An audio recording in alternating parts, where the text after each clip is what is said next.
committee for being here, all the unit presidents. It's great to see everybody in the room.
Maybe a little bit more black folks, African Americans. I think we have like 7,000 people that are NAACPers, and we really need to quadruple, surpass. We need 100,000, 1.2 million. I don't know, but we need a much larger number than what we have right now, membership-wise. And I just want to charge everybody to really work on that.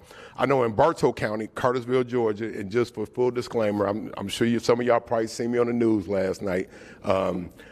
We're fighting all the time. And one of the things I wanted to do as a branch president was leave a legacy for our community that Bartow County would always have an NAACP chapter, and all that takes is to have 50 lifetime members. And that's really going to be, we've started that and we've worked at it and we've had some success, and it slowed down, and then we get back in the fight with it. And before next year, when our term is up, I really want to put a lot of emphasis, and I charge each of the branches to really consider doing that. If you're not one of the bigger branches of DeKalb County or Cobb County, those branches that really have those, and you're a smaller branch, you need to get those 50 lifetime members. $750, I don't want to count nobody's pocket, is a chunk of money. But, be creative, do fundraisers, we put folks on the payment plan. And, I was going by, I had my treasurer and secretary checking on them, when you gonna make your payment now? We don't want to come repo your membership, but, make your payment. So just anything that we can do. And one of the things I found out too is best practices. If somebody's doing something that's working, and if you can duplicate those efforts, and it works, let's duplicate them. Let's not make everybody reinvent the wheel. Some of us and some of these branches are doing things that are amazing, and we need to, as branches, stand up and share that information.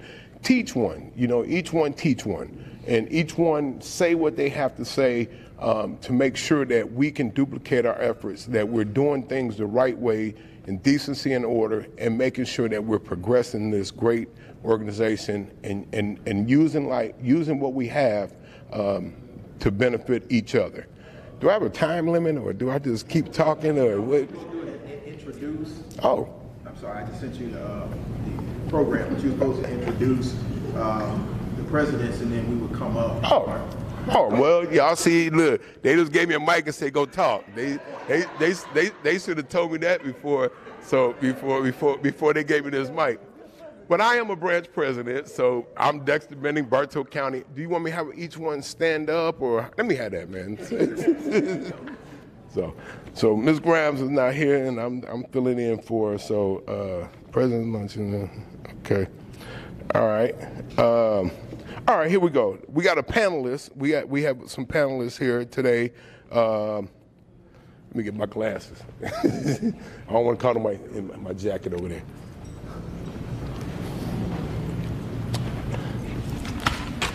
I'm sorry, y'all. You know, the president say we have emergencies, so we do what we do.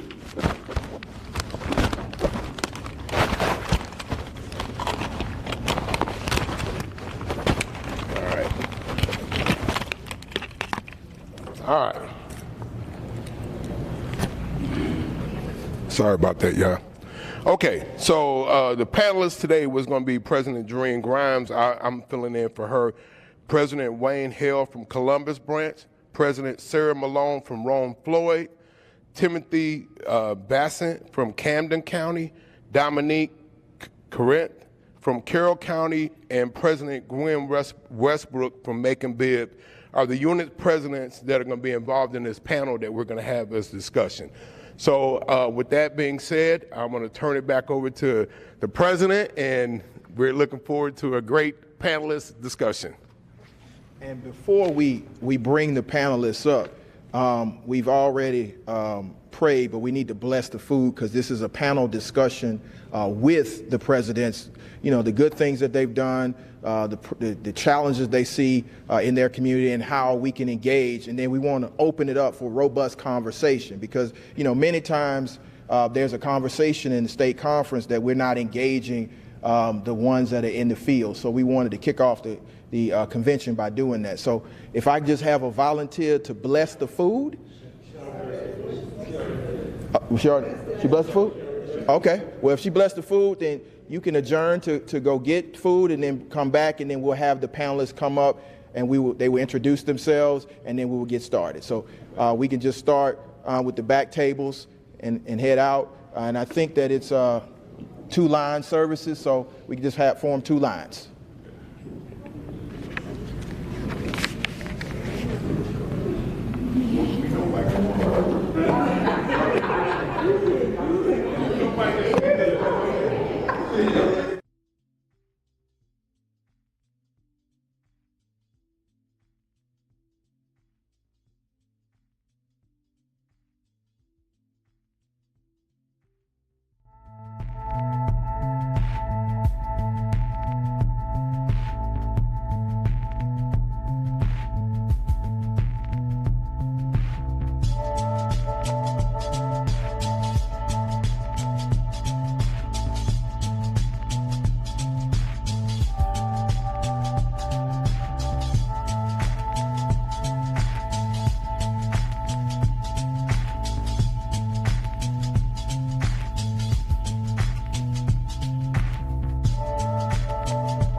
So can I have everybody's attention while you guys are enjoying the wonderful luncheon?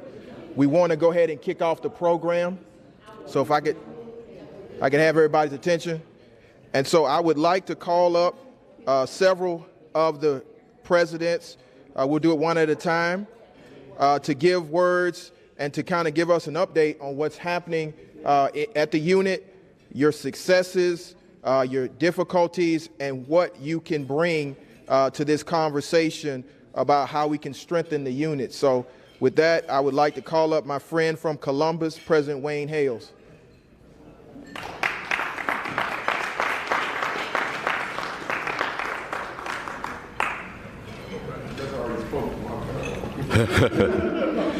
Thank you. My name is Wayne Hales. I am the president of the Columbus branch NAACP. We've had some great successes, of course. When I was at the national convention and I was listening to some of the problems that are going on around the country, I was reminded of the young boy who was carrying his cross, and he was talking about the burden that he had. And the Lord said, well, just go in this room and put your cross down there, and then go over in this room and pick up the one you want. So he went in and put down his big old cross that he had. Went in the other room, saw this little one sitting over in the corner. He said, oh, I want that one. Came out the other room, and he said, man, I love this. And the Lord said, well, that's the cross you put in. So, you know, everybody's got problems, but for Columbus, Georgia, one of the successes we have had is that we have been able to collaborate with organizations, and they have asked us to take the leadership role. So we collaborate with the IMA, which is our Faith Leaders Interdenominational Ministerial Alliance, the Divine Nine, the Jack and Jill, 100 Women's on the Move. And most recently, I would say last year, we had a voters participation rally where President Riggs came up, and he saw that for firsthand because we had William Barber came up and spoke. We had some national gospel artists come in. And on that day, that Sunday, we registered over we were responsible for registering over 3,000 voters to come to vote. So those are the type of things that we're doing.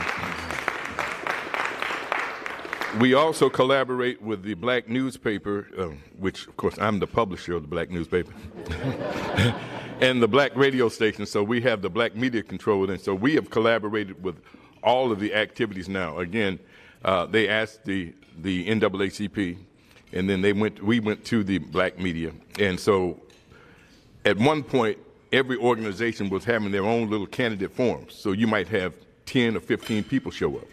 We decided to combine that with the Black media. So now we had held 4 candidates forums at the city council chambers, and we had over 300 people at that one. So as we move forward for 2024, they've already asked us, hey, will you all do that again? So from now on, we will be responsible for hosting all of the candidate forums. So that's another plus. And at that time, all of the candidates came, where before you might have 3 or 4 going to one. So that's a plus. The challenges that we have, most recently, we had the FOP come before City Council and had a vote of no confidence for our Black chief of police. He was eventually fired and forced out, and so without cause. So we were trying to fight that, but he decided with his family that he would go ahead and accept the severance package. But we have those type of issues. Most recently, about 3 weeks ago, President Griggs came down too for that. We had a shooting at our local high school. It's a Heritage Bowl. 2 of our Black high schools play every year, and there was a shooting there. And so they canceled all of the games at that particular stadium. And so we've been going in front of the city council to talk about that, and I've got a meeting with them. We're going in front of city council. And again, it's a collaborative effort because you have the IMA, the Divine Nine, and again, they asked the NAACP to set that up and go before them. So we will be speaking in front of city council about the accountability of police officers in Muskogee County. Those are the main things that are going on in Columbus, Georgia. We have now had, I guess at one point in time, we've got a little bit more respect in the community in terms of the NAACP. It's sort of like, if y'all remember when they said E.F. Hutton speaks, everybody listens. Well, now when the NAACP speaks, everybody sort of listens. We've had really strong leaders coming out of Columbus, Georgia. You know, Edward DuBose, who was our former president, is now on the national board, and Tanja Thomas was our former president, and now she's here on the state level. So those are some of the positive things that are going on. I think for us in Columbus, Georgia, to be able to collaborate with various organizations has been a plus for us. And the fact that they're asking us to take the leadership in that. That has not always been the case. As when they were doing forums, everybody was trying to do their own thing. Yeah, you know, and that's how we are. Everybody wants to be a chief. Nobody wants to be an Indian. You know, everybody wants to take credit, and I think we're at that point now. We are the majority in Muskogee County. Right? We are 44%. The white community is 37%. Hispanics are 8%. But we do not have that same representation on the city council, school board. So that's the thing we're doing now. So we are really focusing on voter registration, voter information, and voter participation. Okay. Good. Thank you, President Hales, for detailing the wonderful work that's happening in Columbus, Georgia, on the ground. Next, we will have President Sarah Malone from Rome, Floyd. She will kind of give us the lay of the land of what's happening up in Rome. And if you haven't been to Rome, Georgia, I would really ask you to go. It's a beautiful city, and they're doing some phenomenal work up there. So without further ado, President Sarah Malone. Thank you, sir. Thank you very much. Good afternoon to everyone. And with what President Griggs said about Rome, I offer you all an invitation to come to Rome. If you want to see me, just call and tell me that you're coming, and I'll meet you there, because I'm subject to be in Savannah somewhere. I don't want you up there by yourself, but you're welcome to be there by yourself. I'd like to thank President Griggs for being our speaker for our Freedom Fund banquet last month. And well, no, it's August now because we're in October. But it was good, and President Griggs, everyone that attended and saw it on Facebook, said, "Where did y'all find him?" It's not hard. Give us $30 and we'll let you find him. But at any rate, right now, what we're having a problem with finding something for our young people to do. When I say young people, I'm talking 21 to, we have a 42-year-old, and he complains, "Mama, there's nothing to do here." We're at the commissioners' meeting, we're everywhere we can be, but we just cannot get anything brought to Rome for our young people. Right now, especially though during the election, we're having a municipal election, and right now we kind of have it going the way the people need it, the decent people. But they're trying to get our commissioners out of office. Of course, we know we're nonpartisan and we don't support Republican, Democrat, or Independents. But the Republicans are really trying to take over. Yes, I'm saying it, and I hope it's on Facebook Live. They are making a mockery out of some of our commissioners. We have a female commissioner, that's the Mayor Sunday Stevenson. They put her in an orange jumpsuit on Facebook behind bars. Very disgraceful. One of the commissioners is a deacon at his church, and he got upset, and he said, "This is a bunch of SH," and he said the word. So they said, "Deacon cursing." Well, you make Jesus cuss if you had to deal with it, okay? But we're trying very hard to get our people registered. We're trying to get them out to vote, and it's a hard job because people think, "Oh, we don't need to vote for the commissioners. We'll just wait for the presidential election." That's not the way it goes. It's not the way it goes. But we did initiate the Juneteenth activities. We had never had any parade or anything like that. So to give everybody credit, I'm a behind-the-scenes person. So when we carried to the branch about having a Juneteenth parade, they were very receptive of that. And the NAACP is the sponsor of the Juneteenth parade. We like that. But we have a 2- and 3-day weekend with other organizations collaborating with us, and it seemed to be a big hit. President Griggs was there this year with us for that as well, and we thank you all for that. But we're doing education, we're doing scholarships. We give scholarships to the city and county high schools in Rome. And we have we have 2 private schools, right? So we try to give each school a scholarship, and right now they're at $500, and we're trying to raise more money so we can give more scholarships. So, and we just, we're available to anybody that needs us. If there's a complaint, we thank God when we don't have a complaint, but whatever they need us for, we are always there. And presidents, I need you all to know, you're not just leading your branch, you all are mentors. I'm stalking y'all on Facebook, okay? Oh, I do. Ask my husband, Sam. You be like, you coming to bed anytime tonight? I'm thinking to myself, just as soon as I finish stalking Henry County or somebody, But, and I like what President Benning said about, the president from Canton, the life memberships, to have the life membership, you will always have your 50 members.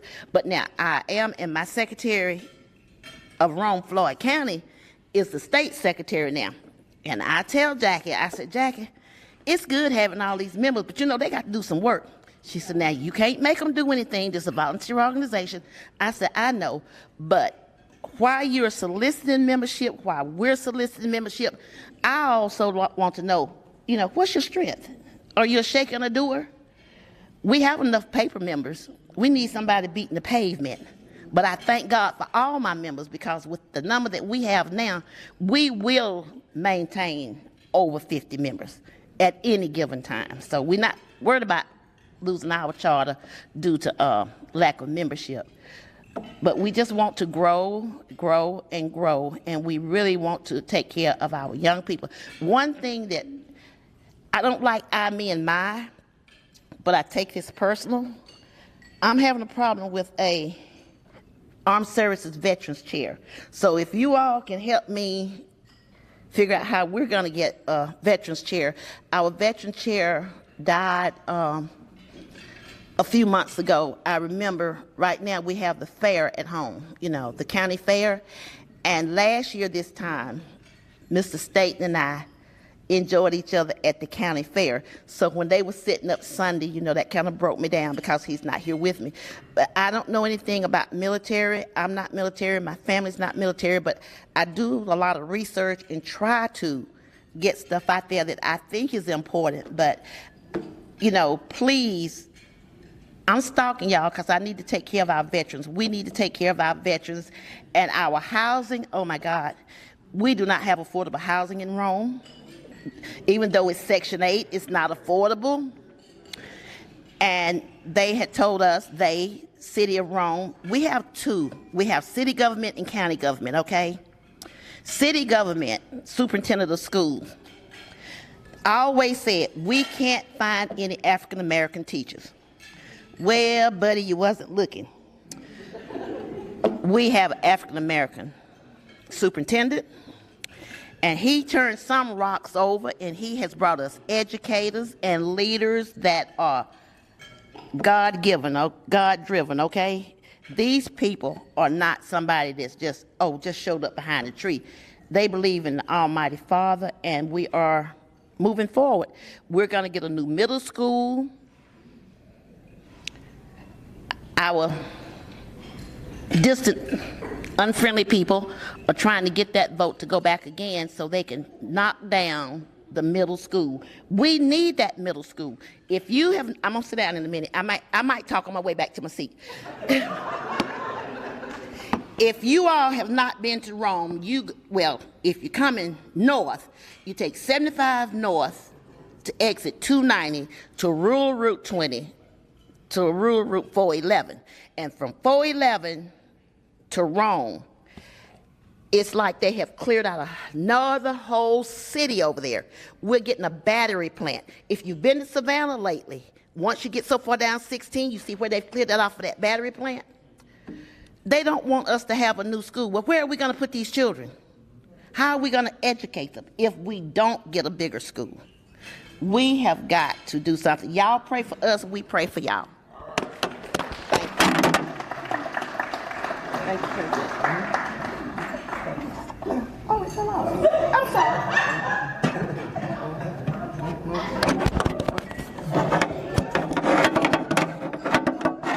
There we go. Thank you, President Malone. And as she said, if you haven't been to Rome, please go visit Rome. It's a beautiful city. They are doing great work up there in Rome. And, you know, one thing I can say about the freedom fighters in Rome, they don't hold their tongue and they know how to fight back. We marched literally through the middle of the town for the Juneteenth. And I never thought in my life I'd be marching down the street in Rome, Georgia. But it was something to behold. With that, you know, one of the presidents that I admire the most for the freedom work that he is doing and that branch is doing is the Camden County NAACP. You may have seen them on several viral videos, the jail beating video, as well as the white female officer that ripped somebody out of a car. They put up one heck of a fight. They've had officers arrested. They've gone to county commission meetings and gotten things taken down. And so I wanted to hear directly from them and you to hear from them. So I introduce you to President Timothy Bessett, who's been doing phenomenal work at the Camden County NAACP.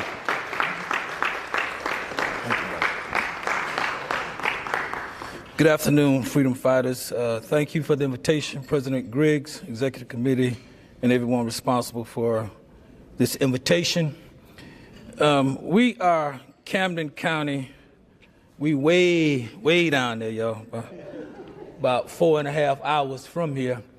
We are a county, a small county, about 50,000 people. But we're doing a great work in Camden County. Our branch was reorganized back in 2019 after there was an unarmed black individual that was shot and killed by law enforcement. He took 4 bullets in his back, but yet they still acquitted the officer. And at that time, of course, Jackie Johnson, who was responsible for the Ahmaud Arbery situation down in Glenn County, she was the prosecuting attorney. They prosecuted the officer, but they really wasn't trying to get a conviction. So they just went through the horse and pony show. But in Camden County, we are locking law enforcement up. Bad law enforcement, we are holding them accountable, and when they break the law, they need to be locked up, just like you and any of our citizens. Just to talk about membership, I've been hearing about how the membership needs to grow. Let me just say this. Growing membership requires fruits. Your community want to know what you're doing. And if you're not doing anything, they're not going to be a part of it. So we went from 50 members to well over 200 and something now in about 3 years. And so And a great part of that is because people see the fruit, they see the work. And so when you're doing the work, people want to be involved. And my motto is IEE. Inform, be informed. Have your community informed. And then once you're informed, you can be engaged. And then you can execute the plan. Inform, engage, and then execute. We meet regularly with law enforcement. We have a county, then we have 2 other municipals within that county. We meet monthly with the sheriff of Camden County. We also meet monthly with the chief of police in the different municipalities. So we are certainly doing a work there in Camden County. We have had 5 correctional officers indicted because of excessive abuse. We've had one patrol officer that was indicted, and we also have Department of Justice have came into our county and opened up an investigation of the allegation that's occurring in the jail. We're in a bad situation down there. I mean, we got law enforcement know that the camera is right there on them, but yet they still choose to abuse inmates. And they've been doing it for a long time. It ain't just started happening. It's been going on a long time. But now there is accountability taking place. I met with the sheriff on last Friday, and there was an incident that occurred out on the interstate, and it was brought to my attention, and I sat with the sheriff, and I said, Sheriff, you watched the video, and you said that you was going to take care of it. I said, but in the meantime, what's happening with the officer of the bad behavior? He told me what the officer was put on administrative leave. And so we often do follow-ups. Stay engaged with law enforcement. And again, we're counting about 50,000 individuals, and we're part of that good old boy system. Been doing stuff for a long time, but we're bringing it down, and I'm proud of the work that we're doing. And we have a great staff. We got great committee chairs that don't mind getting out and putting boots on the ground. So with that being said, again, like I said, one of the challenges that we do have, and also we are at every county commissioner. We got representatives at county commissioners meeting, city council members. So we are the ears and the eyes and the voices of individuals, and we have to be present. So I want to encourage you to be present. Be present at the county commissioners meeting. Be present at the city council meeting. Be present at the Board of Education meeting. So we have representatives at all of those meetings. And one of the challenges that we have as being so far away from Atlanta, it's good, that if we can see some of our Atlanta folks in Camden County, because we are on the front line there in Camden County, and we got to live there. And the work that we're doing, we make a lot of people angry with us. And we're the voices out there. And so it would be good if we can have some of our leadership from time to time to come and stand with us in Camden County as we continue this fight. Thank you.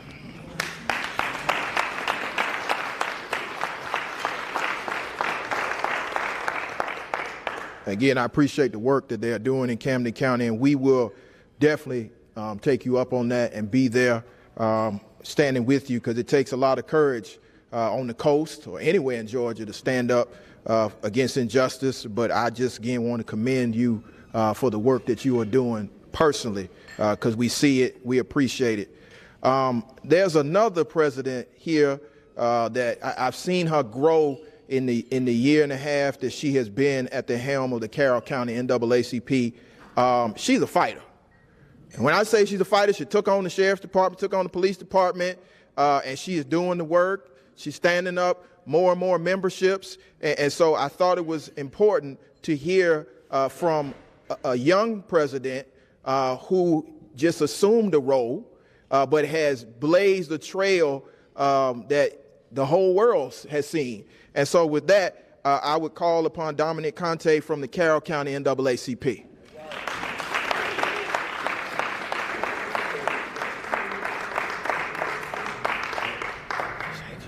Thank you, President Griggs. Good afternoon, everyone. My name is Dominique Conte. I am the president for Carroll County NAACP branch. I'm also the first woman president for our branch, so I'm very blessed and happy to be here.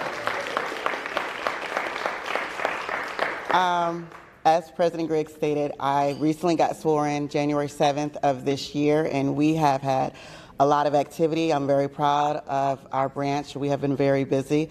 One of the major conflicts that went viral for the wrong reasons, if you will, this particular year in our county was our Villa Rica City Police decided to post silhouette targets of, well, they weren't silhouettes, but targets of black men dressed pretty much as thugs, where they had the community come out, and because it's supposed to be community day pretty much on the range, where they were supposed to be learning how to utilize the weapon and target practice and all of those things. And that unfortunate incident did go viral. Our branch was notified to respond, which we did in a timely manner. The end result of that was we did have a peaceful protest.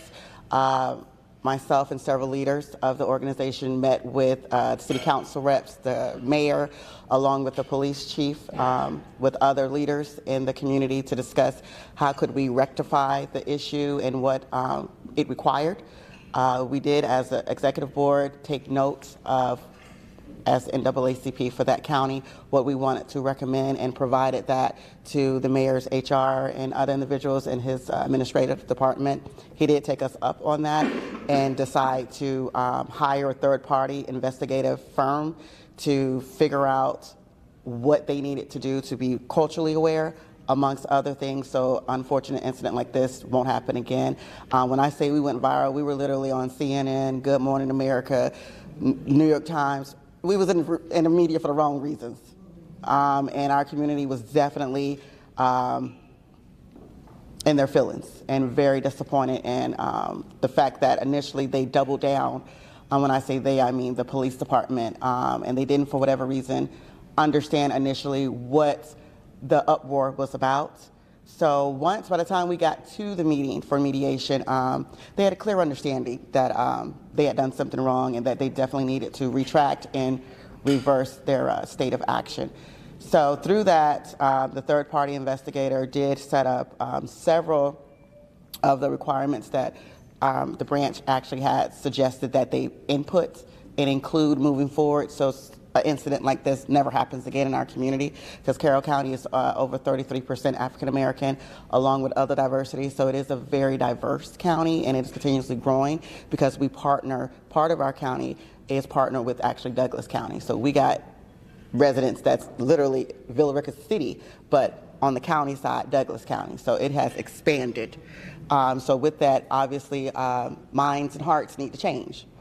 So I'm proud to say that that has occurred. Of course, we are looking, we are watching, we are continuing to partner with the city and the police chief to make sure that we all stay on accord and that we move in a positive direction, if you will.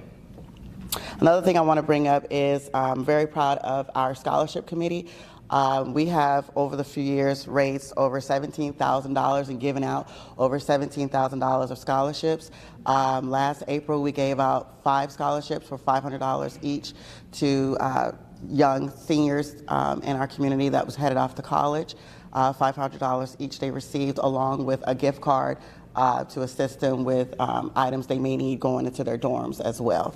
And we will continue to do that. We've been doing that for several years. That's a tradition of our branch, and we will continue to do that. It is headed up by my predecessor, Mr. James Stocks, and he's been doing a fabulous job with the scholarship committee, so I'm very proud of that. Additionally, we are in the process of getting ready to host our 25th MLK Parade. We are known very well for Carroll County of hosting the MLK Parade. It's a big turnout. It's going to be January 15th, 2024. We've already started promoting it, so if you follow us on any social media outlet, you can see that we are highly active on that. We are on Facebook, Instagram, Twitter. We have a website, Nextdoor. We pretty much try to be at every social media outlet to get everyone in the community informed. So we're very proud to be celebrating our 25th anniversary of the MLK Parade coming up in January. Since my leadership, I know we have increased and we will continue to increase our membership, but as of right now, we've increased it in the last 9 months by 20%. We are extremely excited and happy about that. Secretary Glass has been doing a fabulous job as our secretary for our branch. She's also was nominated and elected as the Assistant Secretary for the state as well. So she's the new Assistant Secretary for the state. So we're very proud of her to have been promoted to that position here as well. We have also been partnering with the League of Women Voters recently. My first VP, Ms. Deidre Rouse, she's actually on that board and was able to bring back to the e-board, letting us know that the League of Women Voters wanted us as an organization to partner with them. So we went out to several Carroll County high schools and registered hundreds of seniors that's getting ready to graduate to vote. Some of them was actually surprised that I guess their parents had already registered them to vote when they got their driver's license. You know, they check off that box if you've already, you know, if you want your kids to be registered, they will. So they were elated. They were elated that, okay, I don't have to do anything. I just got to go and figure out where I need to go for my district and my post. So we did a great job as a partnership and unit with the League of Women Voters. We also have developed several new committees. One big committee that we have developed is called the WIN Committee. I'm sure everybody's aware of that. It's big on the national scene. We are very proud of that as a branch. That committee has just been exploring and exploding.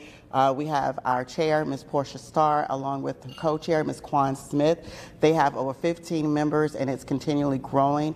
The workshops they have done, from whether it's mental health, they're in the process of doing a mentorship for the women. They help with social economics. They're doing fundraising. They are just moving. The ladies are super excited.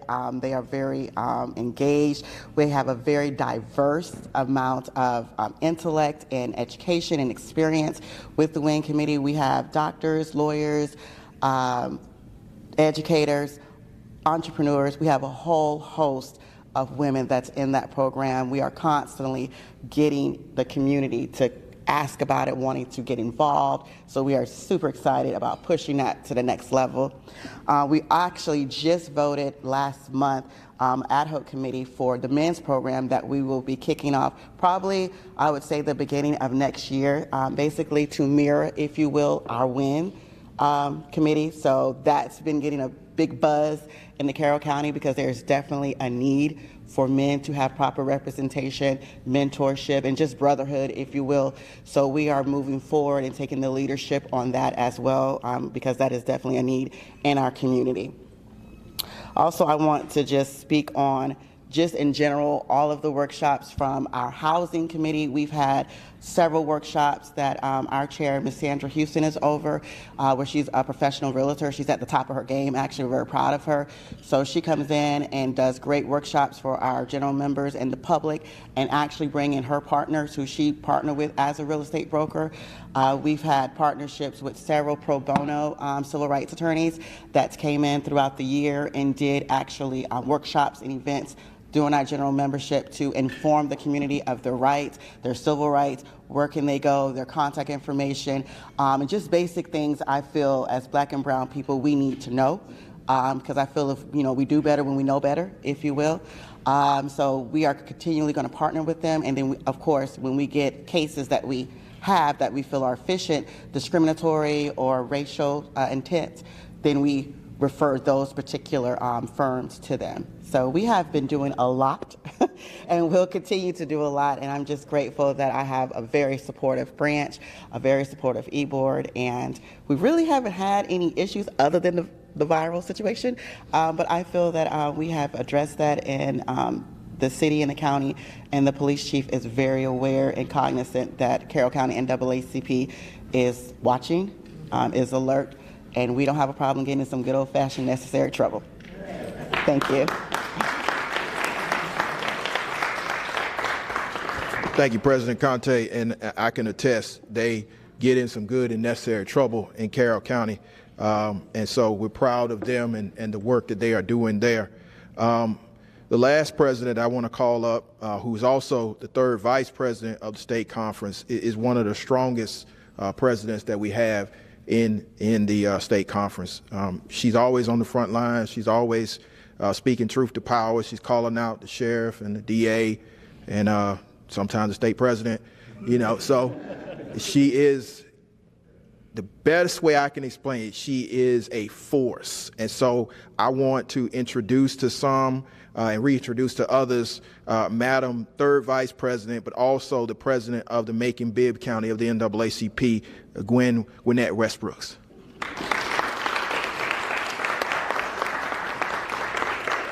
Good evening,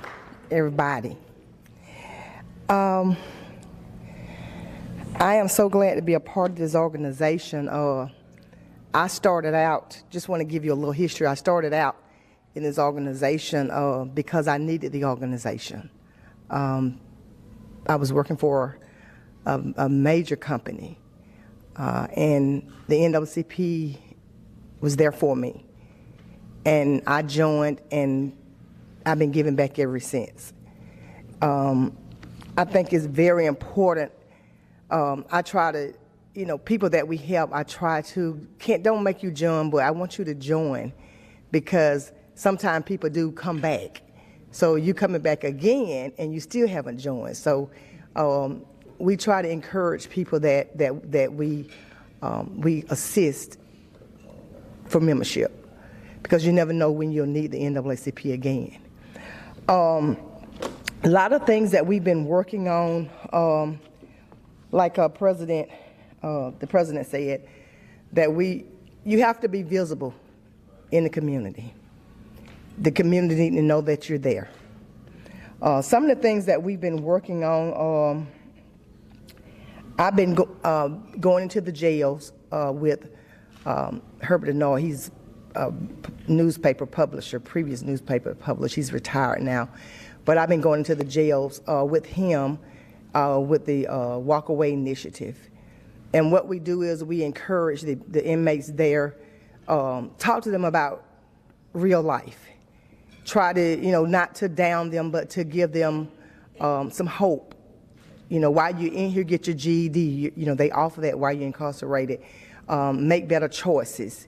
But in the process of all that, he's told me that, look, they want you here every week. He bring different guests in, but they want me there every week. So it was ironic that because I'm dealing with females and males, and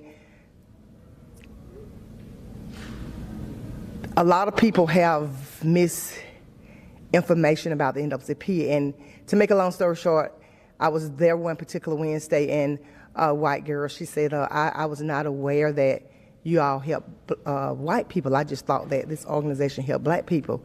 And so whenever I go into the jail, I always give the history of the NAACP, so people will know that we're there for anybody. And so they wear my phone out, though. They call, I'm up here, and the jail calling me. So I have a card, and so I give my card out. And what's happened is a lot of people there have attorneys, mostly appointed attorneys. And what I normally do is I'm kind of like the person that the intervention. If they're there and they say, they'll write on my card and say, I've been here 6 months, I haven't seen my attorney, then I'm going to send the director for the public defender's office, say, look, this person been in jail. Can you find out who their attorney is? And and we work very well together in getting information. And most of the time, it's stuff like that they haven't seen their attorney. It's very important that when you're incarcerated, that you're able to see your attorney. Most of what I've seen, a lot of what I've seen, and I'm not blaming anybody, because the public defender's office have a very large caseload. But at the same time, they took an oath. And so a lot of times what I see is they don't see their attorney until they're going in the courtroom, they're going to trial, then they plea. And so that's something that we're watching. That's why I'm so glad that I'm able to be there, because I can watch that.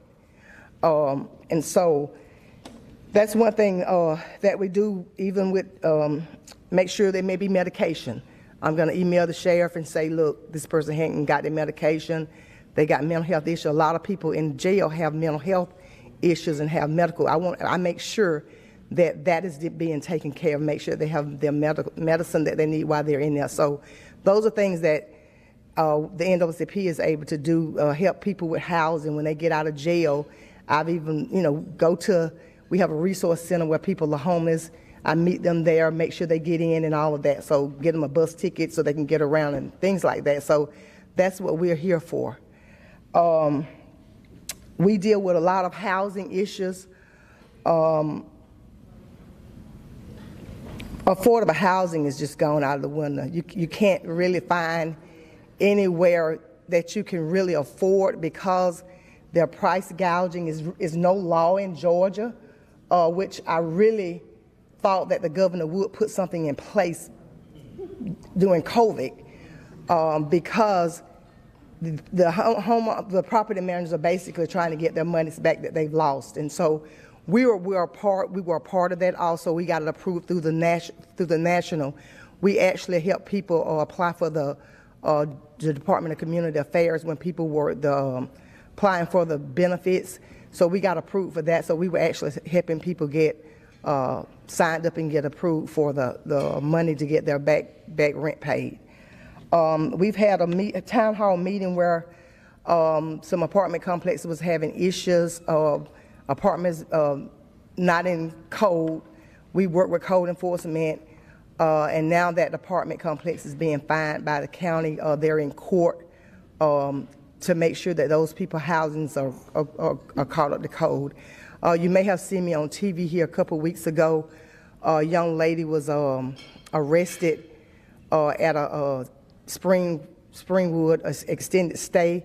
They actually came out and arrested her, and the NAACP has a good relationship with the sheriff, the district attorney, and some of the media outlets. We have a good relationship. The media called me and said, "Ms. Gwen, they fixing to lock somebody up out here at the extended stay hotel." And I said, "I'm on my way."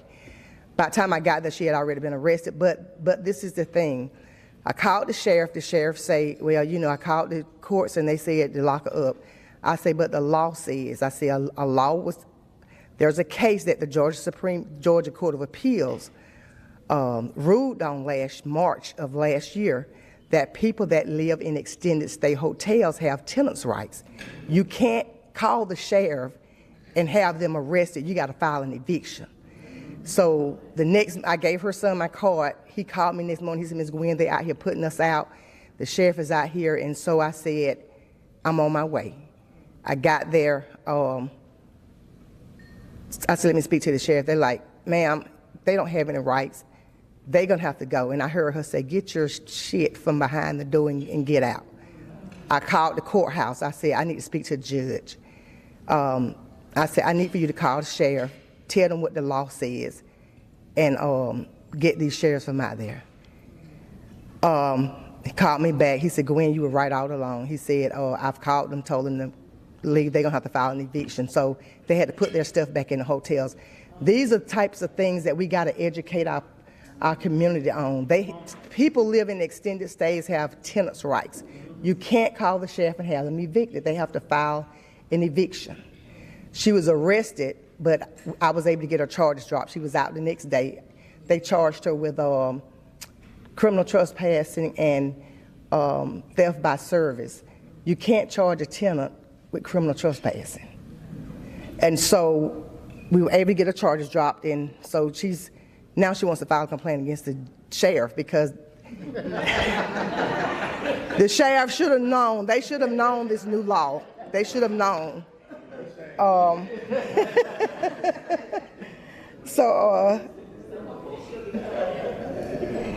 Yeah, and she's white, so hopefully, yeah, and we'll help anybody. So we're working on Hidden Lake Apartments right now. Tenants there are being charged excessive water fees.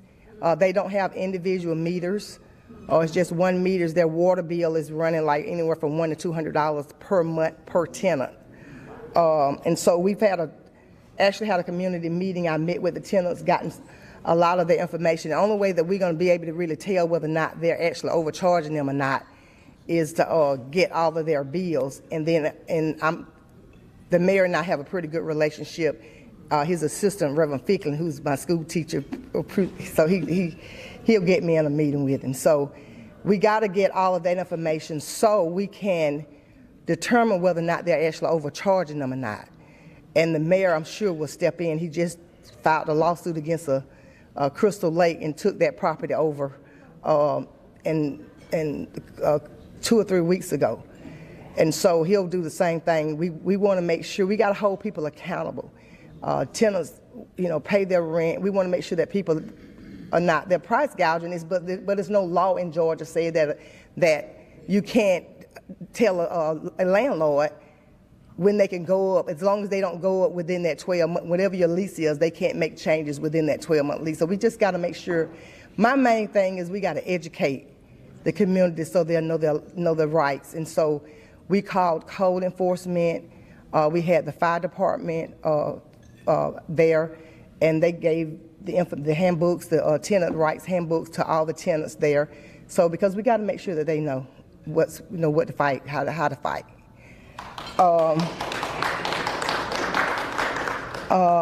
We attend every commissioner meeting. Each executive committee member attends the commissioner meetings. We attend the Board of Education meetings monthly. We attend the Transit Authority meetings.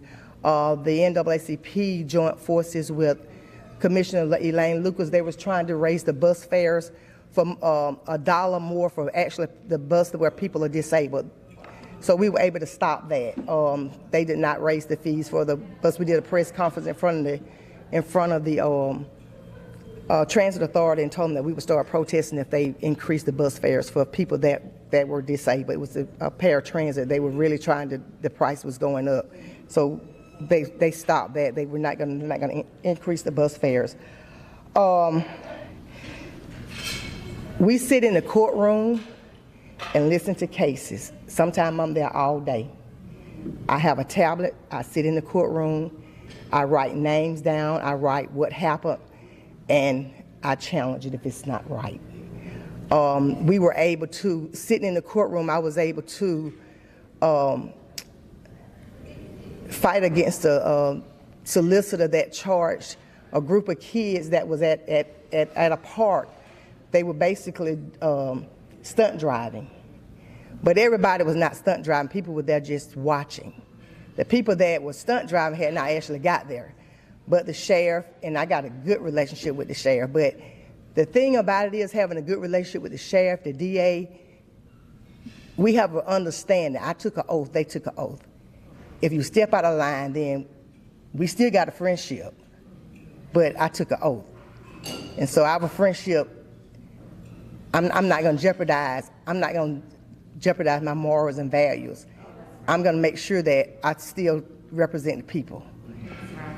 And so what we did was, we did a press conference. We asked for the charges to be put back to what they were. They actually increased the charges from, actually they charged them with unlawful gathering. But then everybody that was driving a car, whether you were just there, you drove down there, they charged them with stunt driving. There's several things that happens when you do that. People that are under the age of 21, license were suspended. Their insurance went up. And so she said, no, that's not what we did. Yes, it did. That's exactly what happened. So we were able to get the people that had not already gone to court, we were able to get their charge. I got a printout, and so they took their charges back to unlawful gathering rather than stunt driving, because it affected them economically. And then having stunt driving like that on your record, it could keep you from finding a job where you have to drive. Right. And so we were able to get those charges. It was about 60-some people at the park that day. And so we were able to get those charges reversed. Our political action person, she goes to all the Board of Election meetings. She attends those meetings. We have a radio show. We come on every Monday at 4 o'clock. We talk about the issues in the community. We have different guests that comes on the show and give us updates of what's going on in the community. Because we got during COVID, basically that was the really only communication that a lot of people were getting on, from the radio. So we just make sure that we keep the community informed on what's going on. Now we're looking at the conditions of the jail. When there's a problem at the jail, the sheriff and I got a relationship where he let me come. If somebody say, it's just terrible down here, somebody been beat up, he'll let me come in and see that person and make sure that they're all right, or he'll let me come in and do a walkthrough.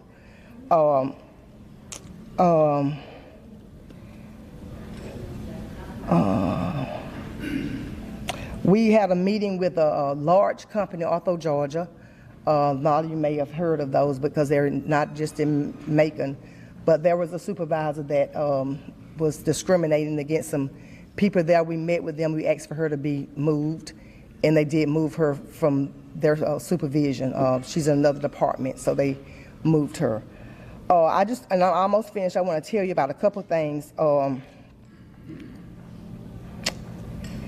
I don't know if you all are aware, the criminal system is designed to keep people incarcerated. It's designed. We got privatized prison. They got to keep those beds, so many beds occupied. In 2022, the governor passed a law, Senate Bill 105.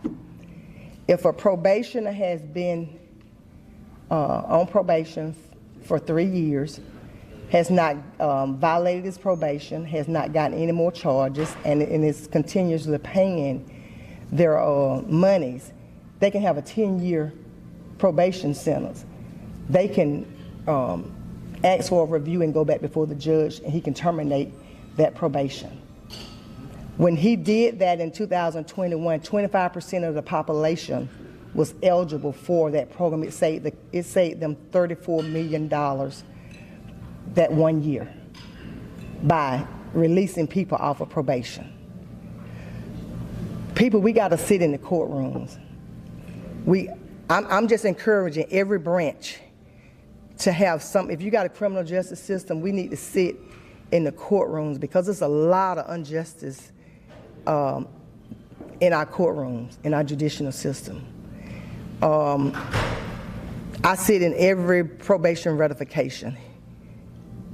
It's every other month. I sit there every month. The judge don't like it, but he don't have a choice. He just look at me and I look at him. But he don't like it, but we have to sit in the courtroom. I'm gonna tell you why.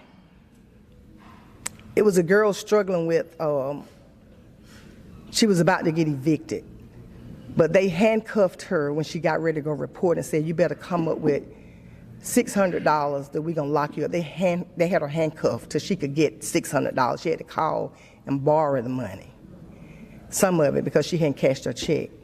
She called me. She was so afraid to go to the point that she would call me and ask me, could I go? And I have to wait. They don't let me come in no more. They say I can't come in because I usually go in and sit. So they don't let me come in no more. I have to wait outside for the probationer. But anyway, I went to court with her because the chief probation officer said, tell her don't pay any money, just to come to court. Just come to court and we'll look at it then. When we got to court, I came as a witness because the chief probation didn't talk to her, she talked to me. The judge was talked to me so ugly in the courtroom. And the bailiff stood up because I wasn't gonna let her talk to me in the kind of way. You the judge, you yelling at me from the bench, and I said something back to you. So anyway, to make a long story short, what I was telling her, she's already done community service. You say she could do community service or pay the money, so she's done community service. Well, are you a lawyer? I said, no, I'm here as a witness. I'm not an attorney, I'm here as a witness because a probation officer spoke to me. Anyway, long story short, I filed a complaint with the chief judge. 2 days later, she went back to court, and the judge released her from probation, terminated her probation. I'm saying you could have did that when we was up there. But people are intimidated, especially judges and people like that. They're intimidated by the NAACP, and they punish people that we help because we're involved. And so you really can't prove it, but I know it happens because a lawyer told me, he said, Gwen, the only reason that they treating her like that is because y'all involved. And people that the NAACP help, they retaliate against those people. But like I said, we gotta sit in the courtrooms. It's a lot going on in these courtrooms, and I'm just encouraging, as the district coordinator, I'm encouraging every branch to have your criminal justice chair or whoever they designate to sit in these courtrooms. like I say, the district attorney, she's the first black district attorney that we've had in Macon. She and I have a good relationship. Something going on, she'll call me and say, Gwen, look at, you need to check this, you need to look at this. Those are the kind of relationships that we need. But at the same time, if she step out of line, I just called her the other day. I said, somebody's been in jail 6 years. What's going on with that? He ain't been to trial yet. So she responded back and told me he keep firing his attorney. And so they got to get another attorney at times. So he's been doing that for 6 years. It's a strategy that he uses. But anyway, but I just want to say, I thank you for allowing me, giving me this opportunity. I think that's it. And also we give scholarships too. We're getting ready for our 51st Freedom Fund Awards banquet. Earl T. Shinholster's award banquet. We give out scholarships. As president, I started something a little different because I feel that we got to take care of our own. Our branch was giving scholarships to high school students, but we had youth in our branch that work, volunteer and work. So I started acknowledging our own. So we also give a monetary donation to our NAACP youth. Thank you for giving me the opportunity to speak. Thank you, President Westbrooks. And she was still being a little bit modest. She didn't bring up the issue that they had with the hate flyers that was occurring. She's done so much work in making Bibb. And to sum up what everyone has stated, we have to develop relationships where both the judges and the district attorneys and the mayors know us and respect us, but still fear us. And so I know that's happening across the state conference. I'm appreciative of all of the branches that are doing that work. And we're going to wrap up the President's Luncheon with just a charge. You've heard all of the programs that different presidents have implemented in their units. We need to replicate these programs because as President Westbrook said, Georgia's a big state. There are a lot of different challenges that each unit have, but we have some commonalities. One is criminal justice. And that's one of the reasons why the U.S. Attorney will be here later on this Saturday. He will be here to talk about hate crimes. But we need to be present in courtrooms to watch, to make sure that people understand that we will hold them accountable. I know Larry Lockett, who was here earlier, he does it all the time. But we have to be there because, as President Westbrook said, probation revocations, they sending people up the road for not paying their fines, not paying their fees, not being able to get off of probation. And so we have to be there. And so I challenge you, as she challenged you, criminal justice chairs, we need to be in the courtrooms. Last but certainly not least, we need to engage with one another more often. Presidents need to engage with presidents. So I'm going to take a little bit of presidential privilege and steal something that President of DeKalb said we should do, and I'm just going to poll the room a little bit. But would you guys be open to maybe a monthly or at least once a quarter president's Zoom call where we can check in with one another, see the programs that are working, see the things that aren't working? Yes, yeah. And so we will make sure we kick that off. And I give credit to our new president from DeKalb County for having that idea because what's happening in Glenn County is happening in Fulton County. What's happening in Macon-Bibb is happening in Macon County, Montezuma. What's happening in Rome is happening in Dalton. So I think we can do that, and I'm willing to do that. And so let's make that happen. I know President Westbrooks wanted to say something else, and then we'll conclude. I wanted to say, a lot of you all, I don't know if you know about it, but it's called the POM. It's a probation management option. And we need to be watching that also because what it is where when you're on probation, the judge actually, you sign a waiver. and if you violate your probation, you don't go back before the judge. You actually, the probation officer can decide your punishment. I am totally against that because you waive your rights. You waive your rights to an attorney. If you get in trouble and you go to a hearing, the public defenders do not have to represent you. You have to pay your own attorney, which that's totally against the Constitution. The Constitution says you have a right to an attorney, but when you sign a waiver, you're signing all your rights away. I've spoken to the public defender's office. We actually had a meeting. The judges was invited. The district attorney, President Griggs was on and the sheriff was there. The judges didn't show up. Probation didn't show up. But who holds the probations accountable if they make the wrong decision? We have somebody right now who's sitting in jail, been sentenced to RSAT, which is RSAT is a drug and alcohol program, but you're still in jail. There is a bed shortage for women. Your time does not start until you get there. So we got people sitting in Bibb County right now, been in jail for 7 to 8 months waiting on a bed, and their time don't start till they get there. That got to be changed on a legislative level. It can't be changed locally. We got to change that, because if you're going to give me, you say I got to go to RSAT for 9 months. I'm actually doing 18 months. And if somebody don't need to actually go there, this person really don't have a drug problem. They actually are punishing her because we got involved. Because if she had a drug and alcohol issue, then you wouldn't have gave her a choice. You said, we're going to give you violated your probation, you tested positive for alcohol, we're going to give you a waiver to do 60 to 120 days in jail.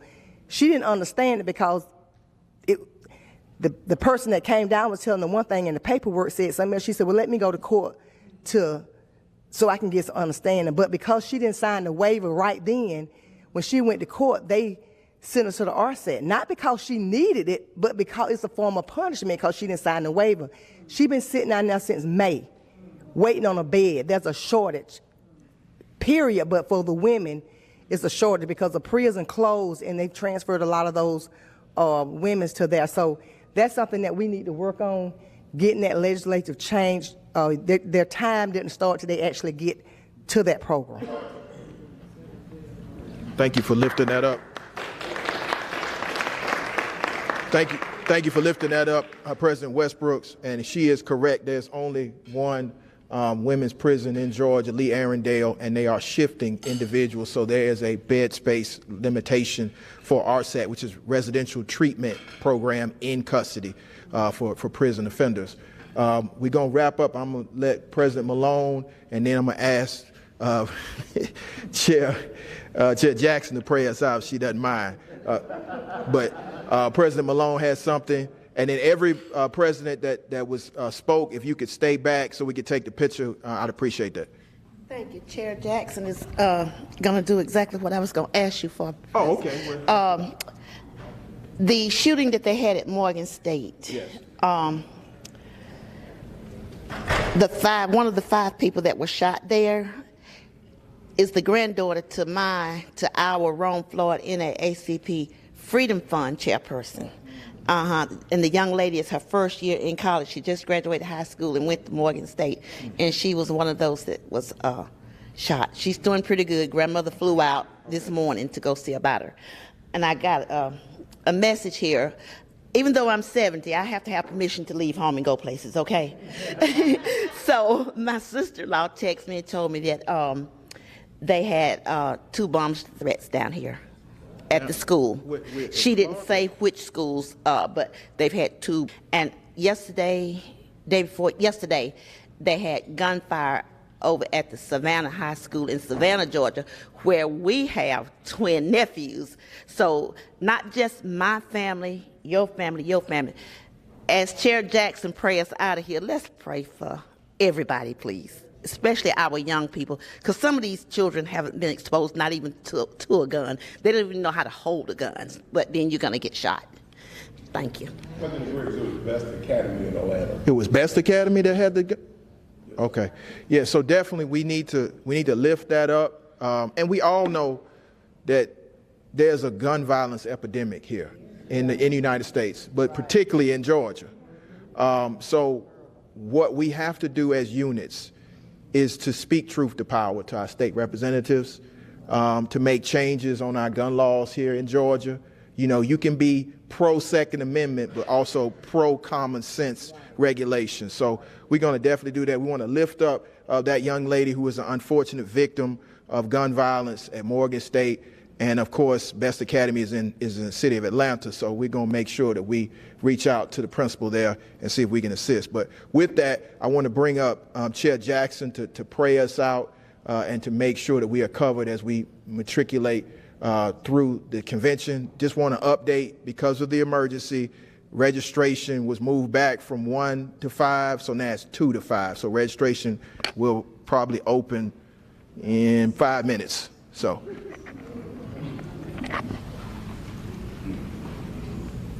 Let us pray. Gracious God, we thank you, O Lord, for this opportunity.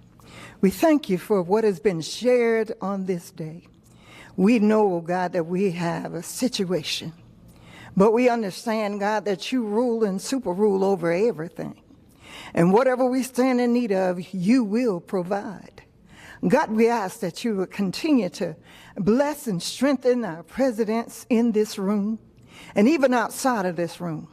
We pray, oh God, that you will give them the wisdom and understanding as to how to relate, how to collect, how to develop, and how to educate. We thank you now for all that they have done in this room. And Father, we now lift the young lady who was exposed, shot, God. We ask, oh Father, that you would strengthen her mentally and physically, God, because we understand that our children are being exposed to some things that they have never been exposed to before. But God, we ask that they would lean and depend on you. Know that anything that happened, that they know that you are not, they are able to conquer anything. We ask, oh God, that you will continue to look on our schools that are being attacked. And we know that it is the attack of the devil to turn them around, to make them fearful, God, because fear is running through our land. We ask, Father, that you would let them know that you have not given them the spirit of fear, but of love, of a sound mind. God, we pray that you would strengthen them where they're weak and build them where they're torn down. And then, oh God, as we matriculate throughout this conference, we ask that our minds and our hearts will be stayed on you, Lord, that we will look to the hill from whence cometh our help, knowing that all our help cometh from thee. And then, oh God, we know that the expectancy, hallelujah, and all that we do, God, it will bring glory to your name. And in all these things, God, we give you praise and honor. In Jesus' name we pray, amen. Thank you. Thank you. And I see that our chair has made it. We lifted you in prayer, chair. So she's here. But again, as I announced earlier, registration was moved back to 2 o'clock, so it should be open in a few minutes. You are free to adjourn to register, and we will see you at the Dinner for the Souls. Registration packs are in the packet, so you have a full schedule